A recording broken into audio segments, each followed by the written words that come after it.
తిరుమల గోశాల విషయంలో కూటమి వైసీపీ నేతల తీరుపై తీవ్ర విమర్శలు చేశారు సిపిఐ నారాయణ. తిరుమలపై రాజకీయం చేయొద్దని అన్ని పార్టీలకు ఆయన విజ్ఞప్తి చేశారు.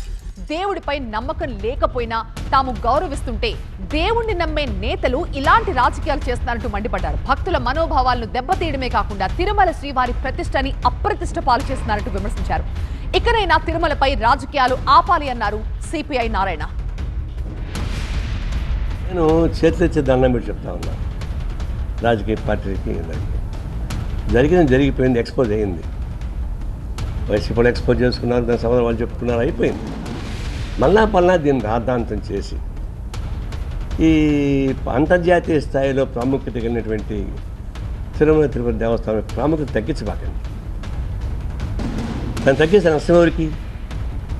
దేవునికి నష్టం వస్తుందని తెలియదు. పాప ఆయన రాయిలాకుండా నాకేం తెలుస్తుంది పాపం.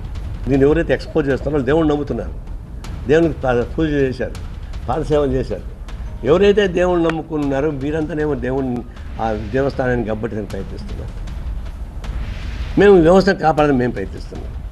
ఈ రోజు నుంచి మళ్ళీ ఆ ప్రస్తావన చేయబాకండి. ప్రత్యక్షంగా కానీ పరోక్షంగా కానీ సోషల్ మీడియాలో కానీ ఈ తిరుపతి దేవస్థానం గురించి మళ్ళా చెడు ఆలోచించే పద్ధతుల్లో ప్రవర్తించబాకండి.